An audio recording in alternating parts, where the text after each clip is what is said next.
Fala aí, meu nome é Lucas.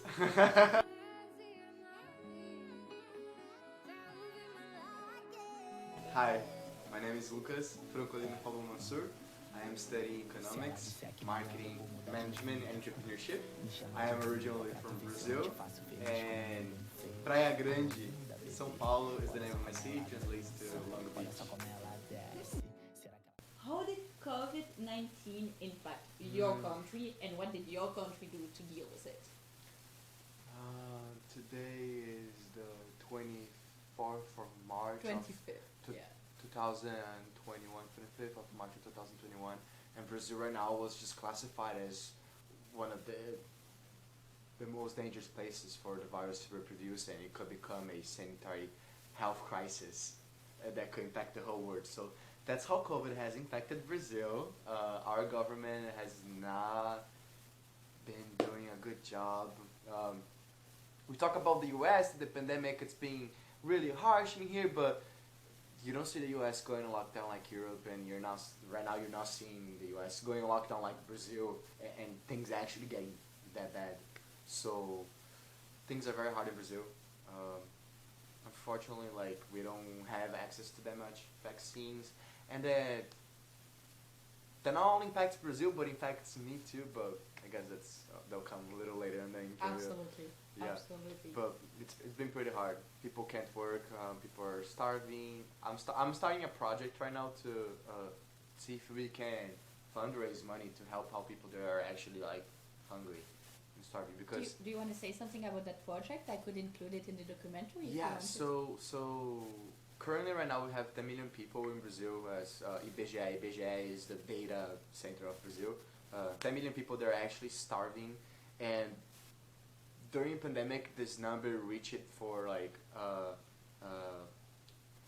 food insecurity to like 36 million. At some point it was 42. We're back at 38, 36. So we have a lot of people starving right now, and I just think we should be grateful, right, about having food on the table. Okay. Very true, very Yeah. true. Where were you when you learned about the campus closing down because of COVID-19, Awesome. and what was your first reaction? How did you feel? I was in Opus 332. You guys all went to the farm. No, to spring break. Whatever was spring break. You guys had just left for spring break. It was the third day of spring break. And it's me, Olivia, and we're baking pizza.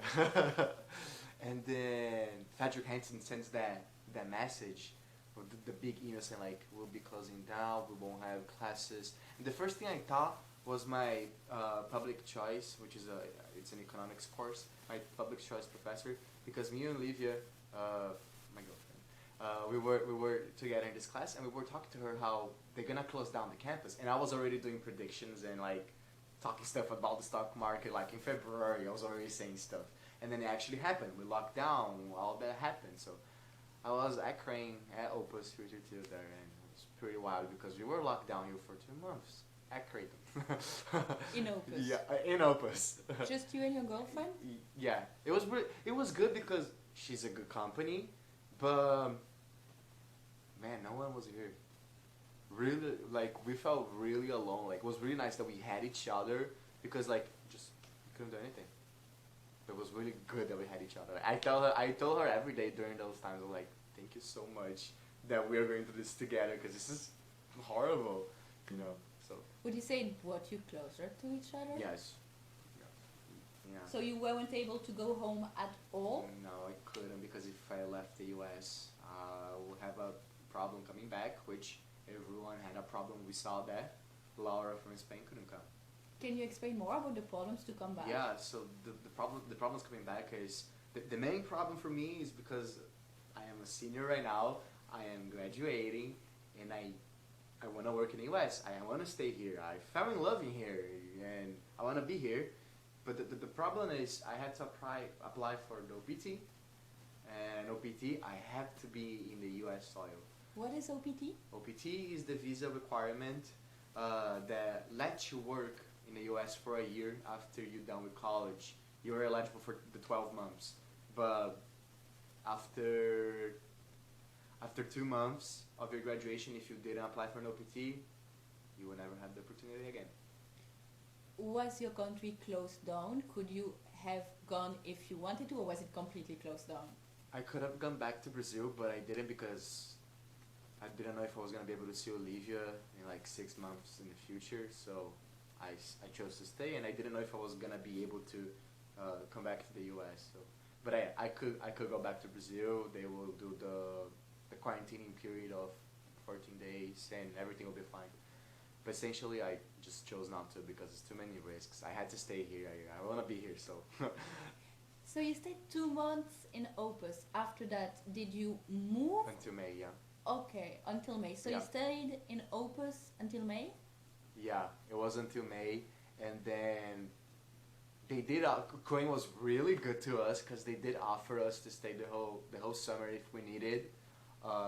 That was amazing, and after May we went to Orlando and we spent like about 2 weeks, almost 3 weeks, because we could stay there and we preferred to stay there. The situation was a little different than in Omaha, and after that we went to Miami because I got accepted into the internship, and that changed my year. That COVID ended up being positive in my professional aspect because I got the opportunity to work with Cássio Segura, which is the ex-president of Banco of Brazil, which is one of the hugest bank of Brazil, the hugest institution. So it was really nice. I was really fortunate. So. How would you stay in contact with your family and friends at home? And has the pandemic increased any homesickness you might have had? Yes, it did. I never cried that much than I did during the pandemic, being away from home. And I guess just the hardest part was just like you're always used to this idea that you will come back at some point, and then when you can come back but you cannot come back, like you have the ability to go back but you're not allowed to because COVID is going on, and then you have to look at them, and the cell phone is kind of destroys you, right? The whole idea that you could be there but you can't. Could you say you felt trapped? Yeah, I felt trapped because my plans were me and Olivia, we bought tickets to go to Brazil in the end of the year. That was our plan, and I was gonna be there with my friends and my mom and see my father, my sisters, but none of that could happen. So, and all due COVID, unfortunate.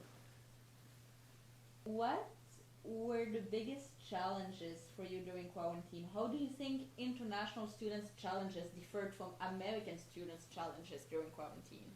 I think the biggest challenge was the mental health aspect of it, because we saw ourselves not having any input from the outside world for a while. We couldn't go hang out, and I guess just understanding that like right now we have so much time available to do so much stuff that like we don't even know how to organize it.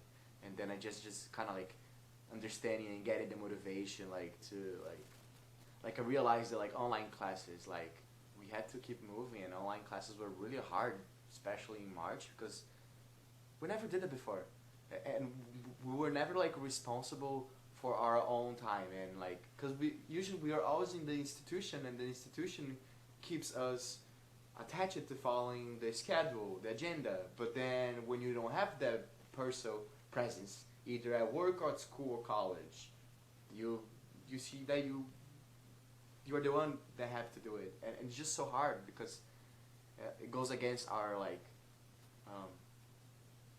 behave, I guess, because we're always used to following the schedule and following the agenda, and but everything just changed, I guess. Did it impact your academic life? Yeah, I didn't study at all. Didn't study the pandemic semester because I was thinking like, man, I have like grandparents, and then I also like miss home, and now this all sucks, and I have to wear masks, and like nothing against that. Masks are good for the protection. We know that, but it's just the change, all the changing. I didn't want to study because I kind of felt it was so unfair that it happened on my senior year, or my junior year, on the middle of my junior year. It was beautiful. I just turned 21 in America. It was beautiful, but everything was just struck down, and you saw how easy our system cannot operate, and yeah, it was really hard. It was really hard. Did the quarantine impact your mental health? You Hmm. said yes. Or Yeah. personal life at all? And if so, may I ask you why, if you feel comfortable, why and how, if you feel comfortable sharing? Yeah. I'm a very outgoing person.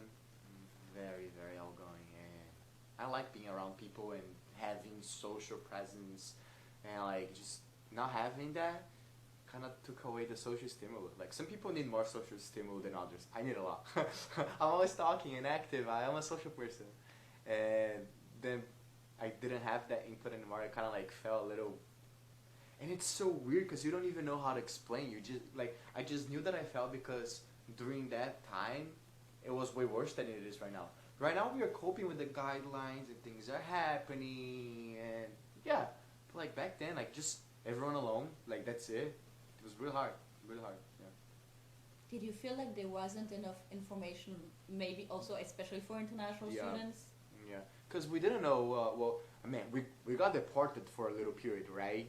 Tell us about that. Like the whole Trump thing, saying like, guys, if we can have in person classes, you out. I'm like, dude, what? Did you hear yourself? We had Harvard needed to say something, right? I mean, Creighton didn't say anything, but maybe they did. I don't know if they did. That was stuff. So they Yeah. almost wanted to deport you. Going on the parts, right? Because we only have the right to be here to study, right? And then you say that if you can't be in person, you can't be here. How do you feel about that? I feel marginalized. I feel marginalized. I feel ignored. I feel postponed. I feel invisible. I feel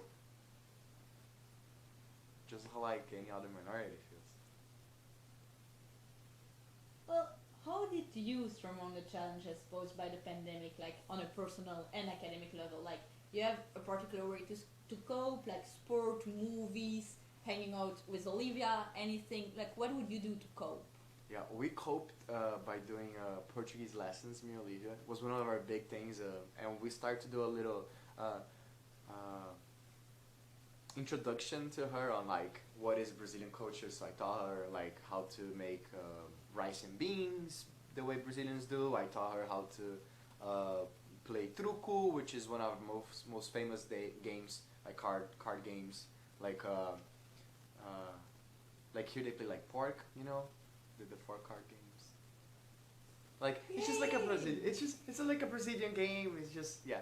And then we did Portuguese lessons, so we spent a lot of time together because we had each other, and I saw myself going to skate all the time I could. So skateboarding every day if was possible. Skateboarding, I will go skateboarding, and she kind of joined me, so it's good. So she skated with me. Another ways that I coped. I started to reading more economics books because that kind of like felt good for my mind, and wine. How important would you say technology was during quarantine? Can you imagine having had to quarantine without technology, without any technology of Wow. any kind, and Wow. what technology would you use the most often and why? Picture this. Yes. Imagine this kid out in the middle of Brazil in a slum, and they don't even have electricity because they barely have like running water. They just live in bad conditions.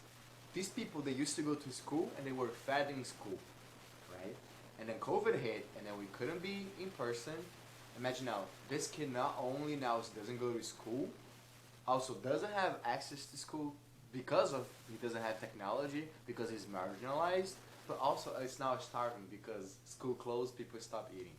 So technology was really important because how we would have done it, how we would have I think like from all scopes, how we would have went through without talking to our families back home, without knowing what's going on, without knowing the.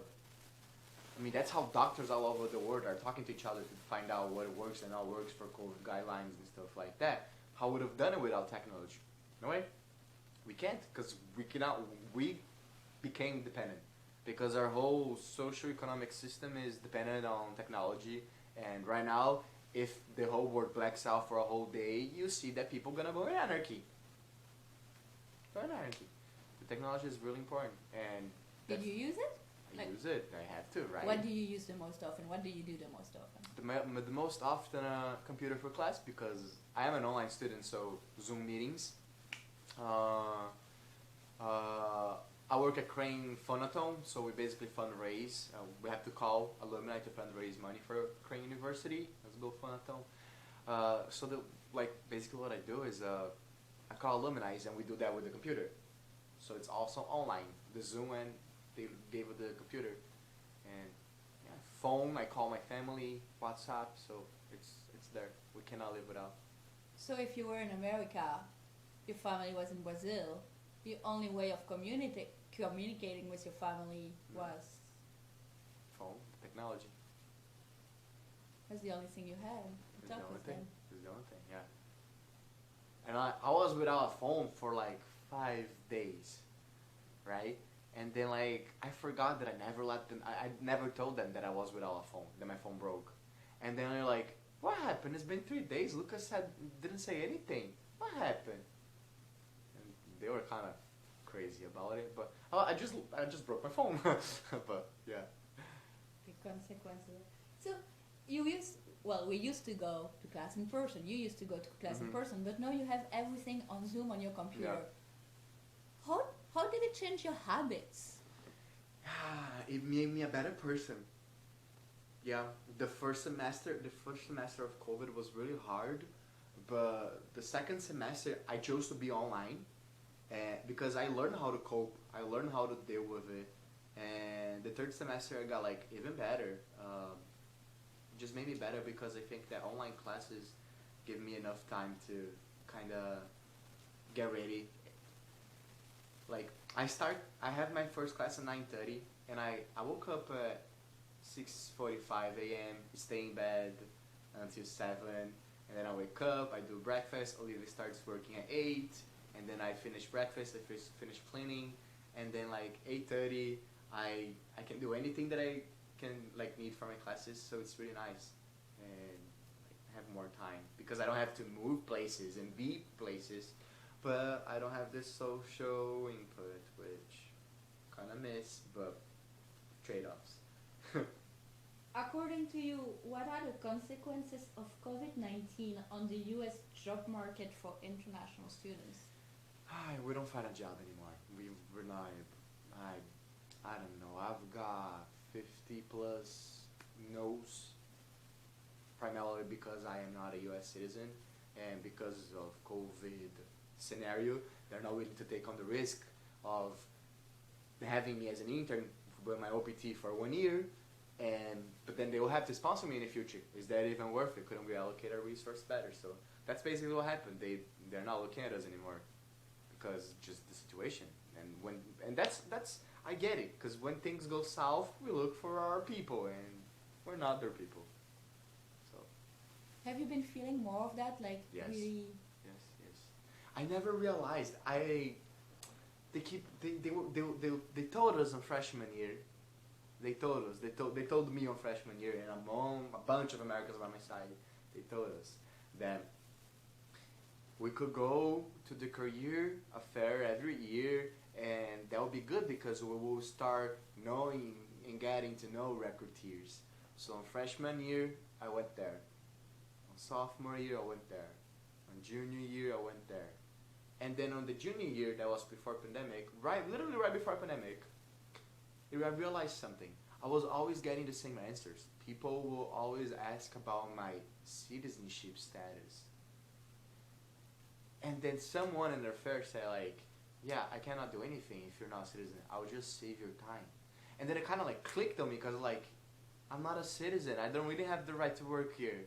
No one wants to hire me already because no one wants to give a sponsorship to a 22-year-old 3 major business student, even though diversity is good. But no one wants to. No one wants.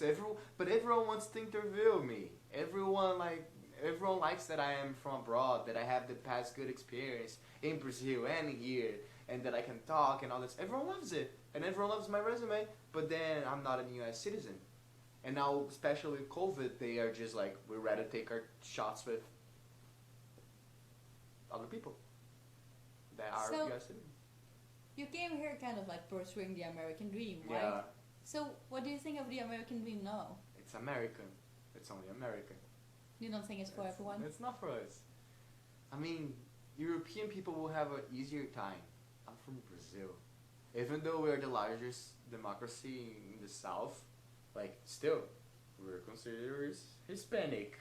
We're not even Hispanic. We're not Hispanic. Every international that I know that has an internship, it's unpaid. Apps is unpaid, mine is unpaid. My guy that works with me, my colleague, he is from Vietnam. Not sure. Maybe Vietnam. But we're both unpaid. Like all internationals I know, we are unpaid. We get the credit, and I can only work up to 20 hours a week. So you don't start with the same chances? I don't start the same chances. Because I don't have the same chances, because the system is rigged. Because when you tell someone that they have the right to work and to live and come and go and all that stuff, but only some have that right.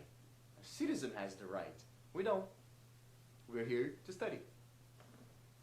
And we are paying our taxes.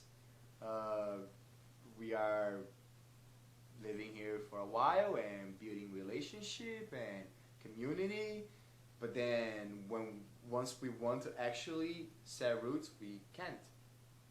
And I'm here. It's been 5 years, and that's I don't know, what am I gonna do? To people who say, yeah, well, you are international students, so you come here to study, but then you are kind of expected to go back. What do you think about that? Because so then what am I here in the first place if I'm already expected to go back? If you're not even gonna let me be useful or actually at least get the money that I lost in college. Because like I'm spending dollars here. I'm gonna go back. I'm gonna have to work in reais. What about the money that I didn't make in college? Like I lost. Technically considering, like I'll be losing money, I guess. What has the sanitary crisis taught you? Did anything good or any helpful lesson come out of it? Yeah. I think that when we really want to, we as society, as humans, we all want to move towards the same goal. You see that it's possible. It's just sad that it has to do with money. Like we saw that it was possible to do the vaccine in 2 months, 3 months. I don't know. It just took money, but at least kind of gives me the hope that when we put our minds to work at something together, we're able to succeed. Because we never saw a vaccine coming so fast, and I think that's like I'm proud of it. That's really nice. So. But who has access to that vaccine? And there it goes. Everyone who invested in the beginning. Brazil unfortunately didn't really have the funds. Neither considered buying the vaccines earlier, so we only had like about 8 million, and we'll probably be getting until the end of the year 46 million. Like the US is already at 100 million. So how's the vaccination going in Brazil right now? We are going back to lockdown. But I think it was a problem with the government too. And I actually talked about this on my social medias.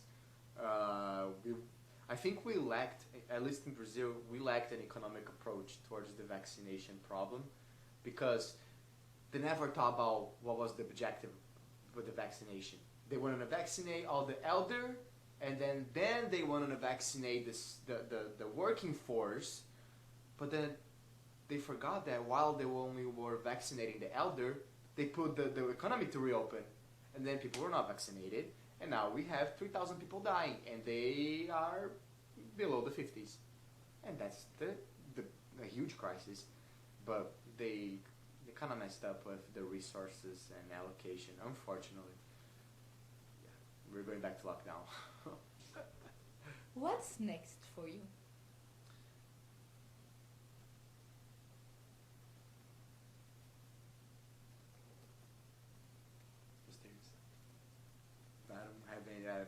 what's next for me, because I'm in this problem with the OPT.